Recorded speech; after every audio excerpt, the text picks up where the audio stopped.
So state your name and age and like where you're from. Anthony Showard, 46 years old, Buffalo, New York, the East Side. Yeah, I live pretty much, been a lifelong East Sider. Dope. So growing up in the East Side, like what was your life like? It could be interesting. Yeah. Yeah. I mean, there's a lot of different things you get to see. Yeah. Maybe some of those things you don't understand are wrong, Right. but you get to see them nonetheless. And you don't necessarily understand them until you get older and you start to, know what those things signify. Things that you might take for granted anywhere else mean something a little bit different there. Okay. So I guess like, what are some of the things that you saw as like a day-to-day part? You saw people who dressed well. You saw people who went to work every day, and then you saw some combination of those people, and they may not have ever worked a day in their lives. These might have been people who you idolized because of how they presented themselves, but in actuality, that was the neighborhood drug dealer. Right. Okay. How would you describe where you grew up and where you live? It could be beautiful and it could be tragic all at the same time. Okay. You would see the best of the best, and you would see the worst of the worst. Okay.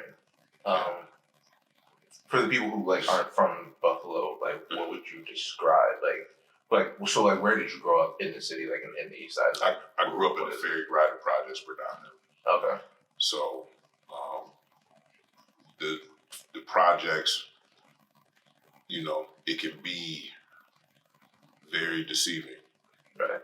There are things that you pay attention to that you don't even realize you pay attention to because you've been conditioned to pay attention to this, keep your eyes open. Not just about traffic and little things like that, but just people. You learn not to tell people too much or show people too much because you never know when that person who you showed it to, you don't ever know if they're that kind of person who want to take it from you. Right. Okay. Has that changed as you got older? No. Okay. No. And I think even when you find yourself outside of those situations, you still are guarded because that's the way you grew up. Okay. About certain things. So what is it like raising children in the East Side? Like what was it like starting a family, raising kids, sending them to school every day? You're nervous to some degree because if shown your children the right things, then they can handle themselves. You know that they know what to do, and you make a point of showing it to them. Right. But that doesn't stop you from worrying about it. I've seen people who raise kids who just let them do what they want to do. Right. And those kids are the ones that end up on the news or in jail or dead or whatever. And I wasn't raised like that, so I wasn't going to raise my children like that. Okay. So throughout your life, especially your life in the East Side, what was the worst thing that you saw? Death. Okay. I've seen people, get robbed before. I've seen people with terrible drug addictions, but the worst thing that I've ever seen is, people dead. The stuff, people who you may not have known them, but they were part of your neighborhood. Right. And you see them walk around just the same way they see you walk around. And you see them go about their day just like anybody else. And then the next thing you know, this person is in the middle of the street dead, or, something stupid happened over nothing. And this person is no longer breathing. Okay. How would you compare the city and the East Side from when you were growing up to now that seeing you grow up? Did it change? Has it stayed the same? I think in some ways it's better, but what I do see is that the people who are willing to do the bad things, they care less. When I was growing up, you know, you could talk to people who were older than me, and they would tell you in a heartbeat that there was a code. There were things that they did amongst each other. Like when they say there's honor among thieves, Right. where they kept it to themselves. Whatever happened between them. Versus now where everything spills over and people are desensitized to a lot of things, so it doesn't carry the same weight anymore. People will just shoot and not care. Right. So Okay. Does that ever feel demoralizing or hopeless? yes, because you would think by now we would know better. Right. You would think by now, and don't get me wrong, there are people who I saw that grew up in poverty, but and some of those people were the ones who were the most motivated to get out of it. Right. Did you ever feel like you wouldn't get out?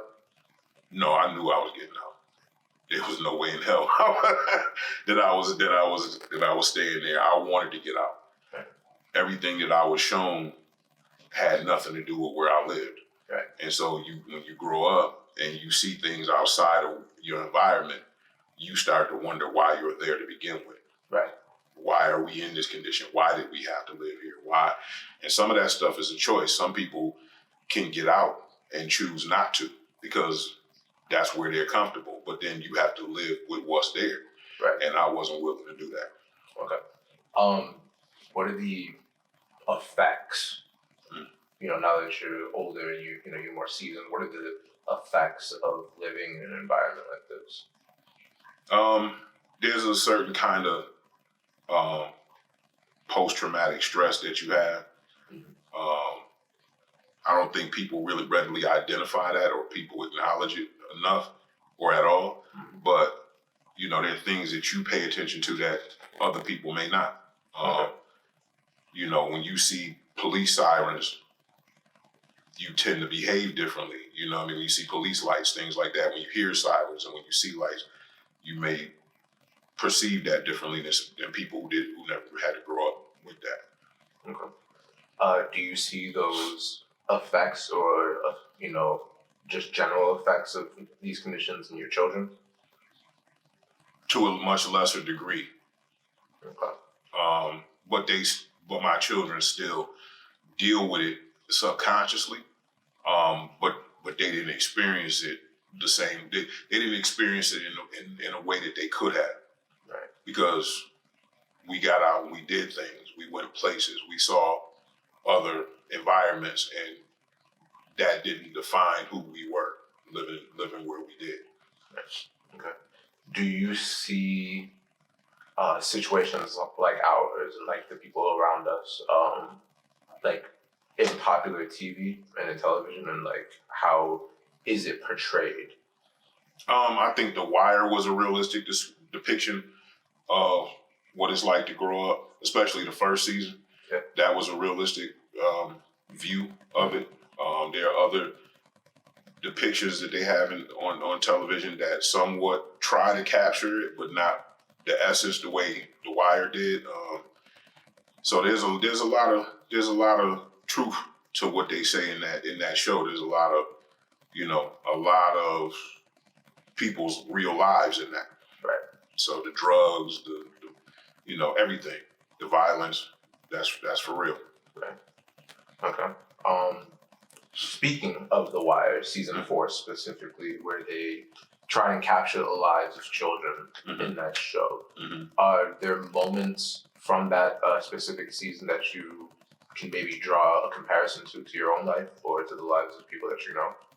Oh yeah, I mean, one of my best friends growing up, his mother was addicted to drugs, and he would always come to school, and he would, get bullied for either wearing the same stuff all the time, or he would have on shoes that didn't match, or just stuff that just didn't make sense to be for him to be a sixth grader, and it took a long time for me to understand it, and for him to open up to let me know that this is what was going on in his household. And I think we met in sixth grade, but I didn't really get to see his home life until we were like in 8th grade or getting ready to go into high school. Right. For clarification, you're making the comparison to Dookie, whose mother was addicted to heroin. Yeah. Right. Except in his situation, his mother's drug of choice was crack cocaine, and that seemed to be the drug of choice. At that time, this was like the mid '80s, early '90s. Right. Okay. So, what advice can you give to people, predominantly white people, if I'm honest, in terms of interacting with people from our, that grew up in the places that we did, and how they can maybe better understand, maybe even like educators and teachers and stuff like that? well, first thing I want to say is that I think that people from all walks of life and races um, deal with that kind of stuff. It's just that it's a disproportionate number of people in urban communities that have to deal with that. And what you see is, it's not just, everybody's not the same. So it's not all of us that are doing it. It's everybody that has grown up in urban environments. We're not all on drugs. We're not all drug dealers. We're not all this or all that. Right. So don't put us in one box, because we certainly don't put people of other ethnicities all in one box. Or at least we should not. So what I would advise is that understand that some of these kids are, a lot of these kids are intelligent. A lot of these kids just need somebody to guide them and to show them that there's a better way than maybe what they see around them every day. Right? And I just happen to be lucky enough to have people to show me that. That's why I'm not there anymore. Okay. So. And then finally, what advice and just advice, I guess, can you give to people living in the conditions that we did? Do better. Want better. Okay. Be better. Just don't settle. Don't settle for what you see just because everybody else around you is. Like, understand that there's more to the story than just what you see, in the hood, the ghetto, whatever you want to call it. Like, it's really easy to get bogged. It's really easy to buy into this idea that I'm okay as long as I'm doing better than this person over there. Right. And that's not what you should be thinking about at all. What can I do? How can I be better? You know what I mean? Stop being consumers and be owners. Right. Try to, the only way you can make your community better is if you actively engage in it and if you bring something to the table. That doesn't mean you have to be there all the time, but that means you should want better for yourself. And if you want better for yourself and you get better, then the people around you will have something else to aspire to be. You want to reset the bar. You know what I mean? Not look at somebody else's and decide that's all I have to do. Right. Oh, thank you. That's it? Yeah, that's pretty much it. Where's my money? All right. How do you think, seeing that you grew up, during the 80s, how do you think that the war on drugs changed things? Changed the community? Well, it destroyed the black family. It didn't. There was no war, right? If you ask me, it was, it was a way to make it look like things were being done, but there was relatively no effect. Right. People are still selling drugs. Households are still being destroyed by it. So what was the point? Right. Other than, to show something on the news. It made us look like animals. It made us look like we were the only drug abusers on the planet. Mm-hmm. So, and that wasn't the case. Right. So, do you see hope for the city? Do you see hope for our, the culture, the people? I see hope in the sense that if people of color in the city can stop being selfish and thinking about just themselves. Like there's this thing where people will do stuff, but they don't want to do it together. Right. It's as long as I look better, as long as I can get ahead. Every man for themselves, basically, but that's not how stuff is going to get done. Right. That shouldn't be the agenda. Mm-hmm. I don't know if I asked this already, but give it a couple seconds. Okay. How has the city changed you over the decades?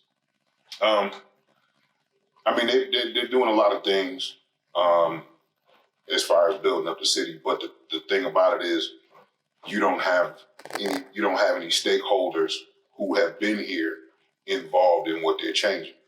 Right. So it's you're not including anybody who had to live this life for all of these years or whatever. So I don't think the city is changing, but it's changing in a way that makes it unaffordable for the people that already live here, Right.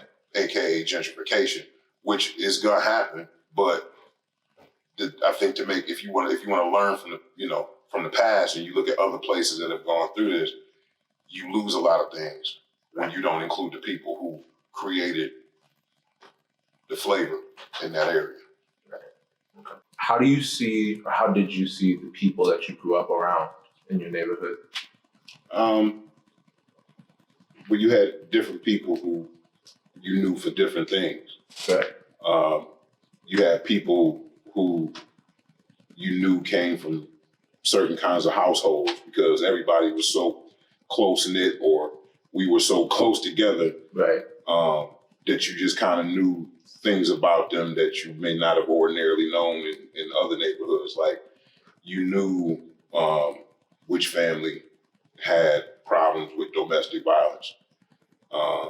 You knew, that this household, the husband and the wife, or the boyfriend and the girlfriend, that they argued all the time, that it could get physical.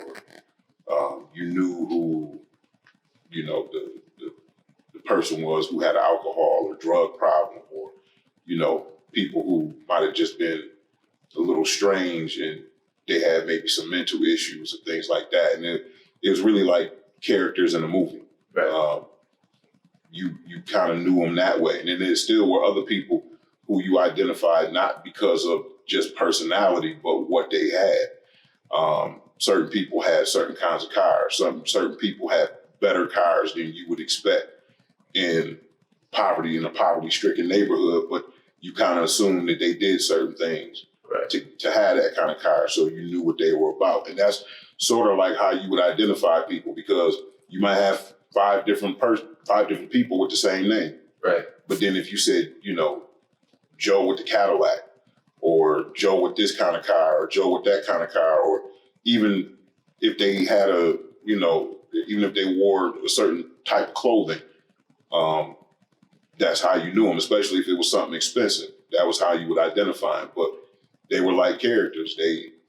People did different things, and then you would go outside of that. Like if you ever had an occasion or got lucky enough to go to the mall, or in the suburbs or whatever. Mm-hmm. Once you drove through those neighborhoods that you had to travel through to get to these places, yeah, you realized that the way you lived and the way the people in those other areas lived was completely different. And so nothing there was a moment where you realized that nothing that you saw on a day-to-day basis mattered. Right. Because this is how people really lived. That you understood that the way I'm living, this is not it. This is not, how I have to live. Right. And even if nobody around you told you, once you went to Williamsville or Cheektowaga or some of these other places, what they call outer ring suburbs in Buffalo, once you got to see these manicured lawns and these houses and the way people took care of things, you realize this is not where I want to be. Right. So. Okay. So what was it like growing up with, Granny and Ma? Oh, that was different. Because you had a lot of Southern ways of thinking. Right. Because my grandmother came from Talladega, Alabama in 1952. Right. And she migigrated here for the, same reason a lot of people did, for work. Right. But they brought a lot of those traditions and ways of thinking with them. And sometimes it worked, sometimes it didn't. Some of the ways, I mean, it was literally survival. And it was a different kind of survival because it wasn't just about making money. It was like their way of thinking was about keeping you alive. Right. Their little rules and things like that were tough for a kid to understand. But at the end of the day, you knew that they were serious about what they were telling. Right. You have any examples?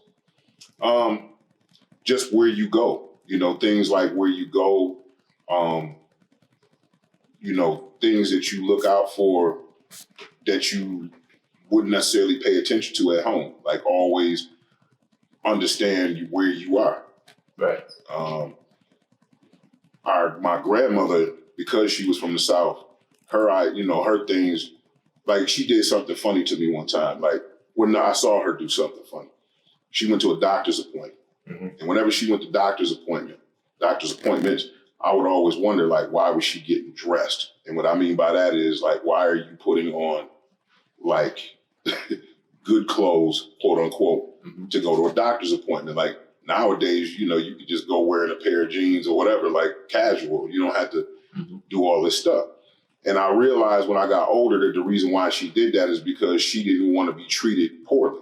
Right. She felt that the better she dressed, the more seriously she would be taken when she sat in front of this doctor or when she went to go do something important, which it makes sense to whatever degree. Yeah. But then I couldn't see it that way at the time. Okay. What were the good parts, I guess, of growing up where you went? It was simple. I mean, there were a lot of things that you would do that, like just as simple as going outside to go play, just to hang out and be around people your age and just go have fun. And that's when things were simpler. You didn't have to worry about so much. You didn't have to worry about, at certain ages, the idea of getting killed or, things like that. You didn't have to worry about police harassing you. They're not going to harass an 8-year-old. At least not then. They weren't. As you got older, that sort of changed. But, it was the simple stuff. Same thing any other kid would enjoy, we enjoyed. And then finally, what advice and, just advice, I guess, can you give to people living in the conditions that we did? Do better. Want better. Okay. Be better. Just don't settle. Don't settle for what you see just because everybody else around you is. Like, understand that there's more to the story than just what you see, in the hood, the ghetto, whatever you want to call it. Like, it's really easy to get bogged. It's really easy to buy into this idea that I'm okay as long as I'm doing better than this person over there. Right. And that's not what you should be thinking about at all. What can I do? How can I be better? You know what I mean? Stop being consumers and be owners. Right. Try to, the only way you can make your community better is if you actively engage in it and if you bring something to the table. That doesn't mean you have to be there all the time, but that means you should want better for yourself. And if you want better for yourself and you get better, then the people around you will have something else to aspire to be. You want to reset the bar. You know what I mean? Not look at somebody else's and decide that's all I have to do. Right. Oh, thank you. That's it? Yeah, that's pretty much it. Where's my money? So, state your name, age, and where you live. Okay, my name is Donald Gailey. I live at 347 Highgate, Buffalo, New York. And I'm 70 years old.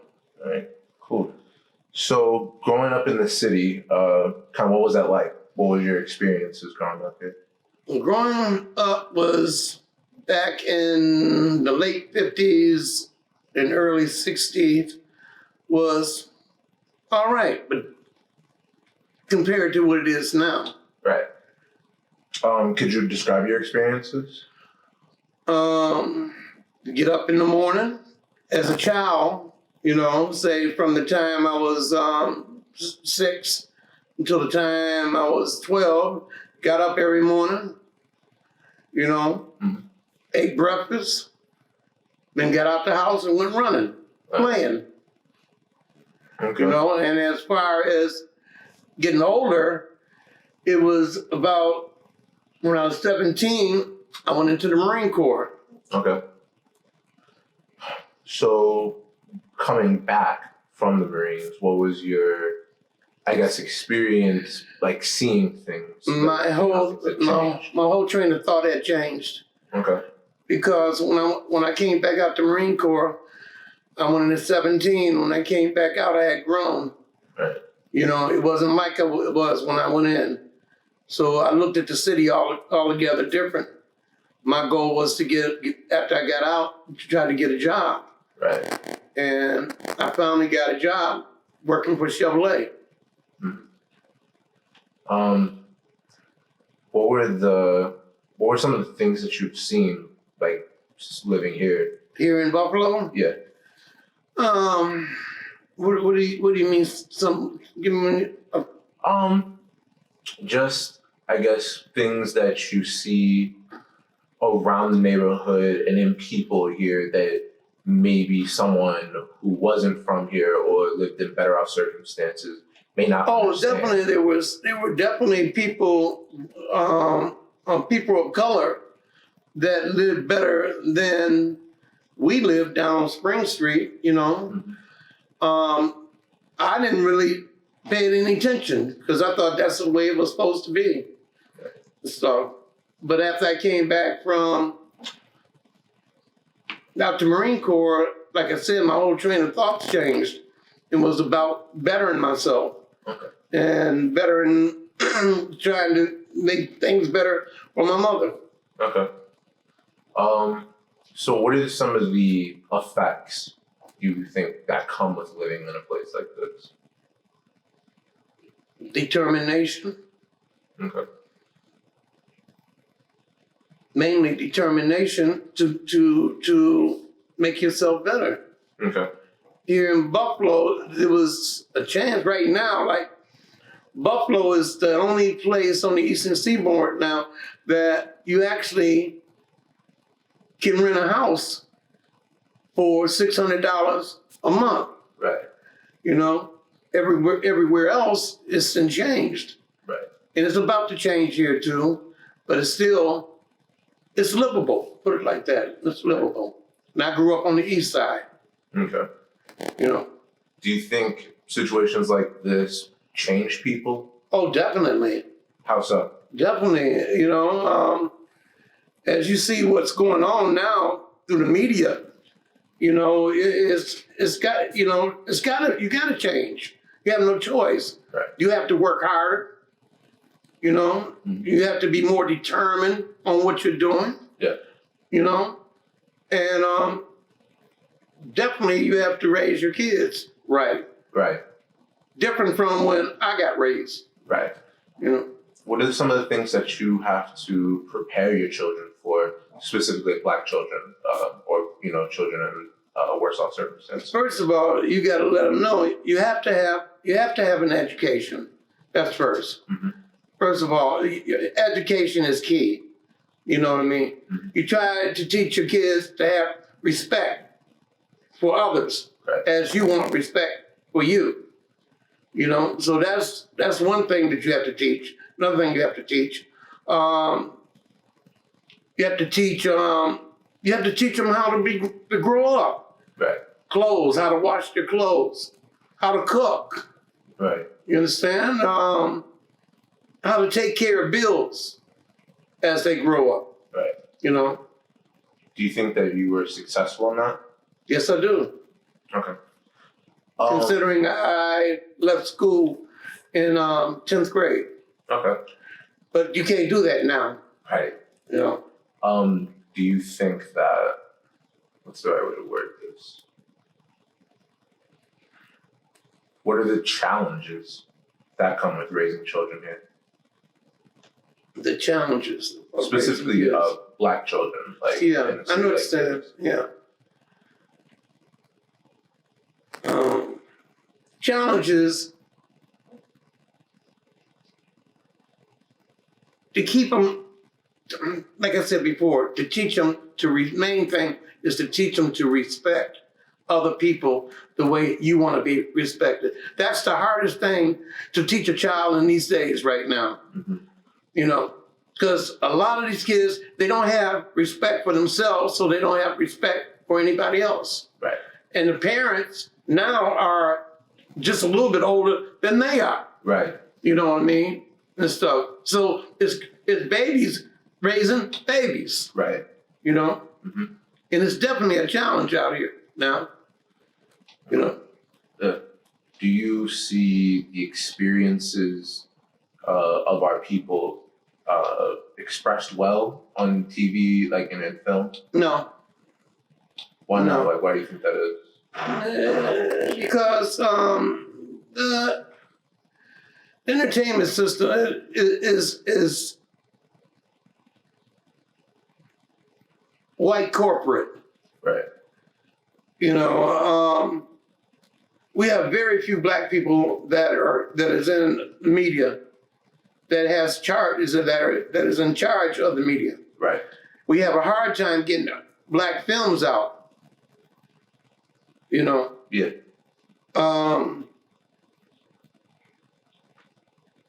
You got to be determined to do what you're going to do, and you got to raise your kids to be determined and to be respectful. Right. Okay. Actually, you can do whatever you want to do if you put your mind to it. Okay. Put it like that. Okay. Do you have, I guess, advice or insight for people who don't live in, in the East Side, or people who maybe not live here, but their experiences here are a little bit different? So predominantly white people, because Buffalo is an incredibly segregated city. Oh, definitely, without a doubt. So do you have things to tell them about interacting with people from here, and maybe on how to perceive our lives a little bit differently than theirs? Well, everywhere is different. Okay. And even on the East Side here, mm-hmm. you'll find everybody don't think the same. Right. You know, and to try to explain to somebody who's coming into Buffalo, how to act and how to deal with, the people here, it's hard, Right. It's hard, because usually the first look is the best look. Right. And Buffalo has a tendency to don't have a good look on the first look. Right. This is in my opinion. Right. Okay. So living here during the 80s, experiencing life, how do you think that the war on drugs affected communities? It affected real bad. It destroyed some of the households, a lot of the households.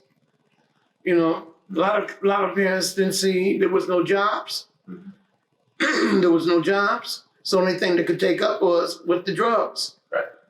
To take some of the bad thoughts out of their minds and anything, things like that. If you're not working, you're not making money. Right. Okay, it's hard to live. Mm-hmm. We're back in the 60s, early 70s.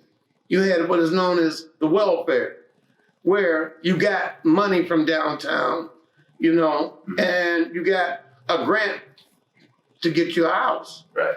It ain't like that no more. You might get a few food stamps, mm-hmm. and it's for medical. You get something that's called Medicaid. Right. And that's all you get. And if you think you can live off of Medicaid, you're entirely wrong. Right. So survival is difficult. Oh, very difficult. But the thing, they have a saying here: if you can't make it in Buffalo, you can't make it nowhere. Right. Mm-hmm. How do you think the city's changed over the years? In one way, it hasn't. still the same. I left Buffalo in 90 and went to live down in Maryland and DC. I came back 10 years later and it was the same. Same place, same look, same attitude. Right. You know, few new buildings, you know, but it was the same. Okay. Why do you think that hasn't changed? People don't like change, especially our folks. Right. They don't like change, you know. Yeah. And like I said, in order to make a change, you have to have a job, and you have to be making money, Right. you know, in order to do what you want to do, to make change. Right. Do you see hope? Yeah. Right now, what they're doing is that they're building up the east side. What I mean by building up the east side, the east side is where most black people lived. Right. Now it's going into a change. The black people are moving out to the suburbs, and the Caucasian is moving in to the city. Right. You know. Mm-hmm. Now, why couldn't they do what they're doing now to build up the east side before they even started that with us? Right. You know, It's all in the game. it's all in the game, man. It's all in the game, and that's why I say you have to have money to make a change. Right. That's the only way it's going to change, and you got to be determined. But like I said, our folks don't like change. At all. So it's hard to tell them, let's do this, let's do that. Right. Let's make it better over here. First thing they're gonna say is, what I'm getting out of it. Right. You know? Mm-hmm. Or if they give you some money, you know, to do something, before you know it, they're saying, well, where's my money at? Right. You know? It's hard, man. It's hard. Everyone's got a price. I just hope your generation makes it better. You know? Yeah. So how did things change once you moved here growing up? All right. My mother and me came here when I was 3 years old. We lived in Pittsburgh, Pennsylvania. My mother and father separated. Okay. All right. When we got here, me and my mother lived with my aunt for, let's say about 2 years. No, about a year and a half and stuff, okay? And so my aunt, my mother, and me lived in her house on Glenwood, all right? My mother had got an apartment, but I didn't move in with her because she had to she went to beauty school and she worked 2 jobs. Okay. She was a barmaid and she went to beauty school, okay? Now, this is when I was, just before I turned 4. I lived with different people back then. Yeah. That kept me because she was working all the time. I lived with people from the time I was 4 years old until I was 9 years old. I went through some serious changes in that period of time, which people kept me, but I didn't know. I thought it was normal. Right. Okay. My mother would bring clean clothes for me, clean clothes for me to put on, and then my play clothes, you know what I mean? Yeah. Oh, they were all nice and everything while my mother was there, but when she left, everything changed. You know, I can truly say I know about abuse. You know, Yeah. it's hard to talk about, but I'm gonna run it to you. I got my butt kicked all the time for something that other kids done. You know what I mean? At one time, I was made to eat Cheerios with buttermilk as punishment. You know, but I didn't know no better. Right. You understand what I'm saying? And like I said, I lived with different people until I got 8 years old. I left the house that I was living in with the people I was living at that was keeping me from my mother. Right. All right. And I went and sat on my mother's porch on Spring Street until she came home. I was 8 years old and it's 11 o'clock at night. My mother came home and she was shocked that I was sitting on the porch. You know, she asked me, boy, what is you doing at 11 o'clock at night on my porch? You're supposed to be on so-and-so's porch in the house. Right. You know? And I had made up my mind right then, after this last ass whooping I took, that I wasn't going to stay there. Right. I was going to live with my mother. And I told her, I said, I come to live with you, you know? And if you don't take me, then I'm just going to go. Now, where's an 8-year-old boy going to go? You know, nowhere. Nowhere, actually. You know, but I was determined. So that was the time that I started living with my mother on Spring Street. Right. You know, that's when my childhood started. Everything, just me and her Right. and stuff, you know. So things get easier for you at that point? It changed. Okay. It changed in the sense that I didn't get my butt whooped for something I didn't do. Right. You know? And it changed in the sense from one frying pan into another frying pan, Right. you know, and stuff. Because he still worked Right. and stuff, you know what I mean? And still was going to school. So she had to get somebody to watch me at the house. Right. And the landlord, we lived upstairs, and the landlord lived downstairs. And it just so happened that she was a friend of my mother's. Mhm. So she would watch me, you know, while my mother was in school. Right. But I was a terror. You know, Yeah. I stole, I lied. I didn't know no better, Right. you know.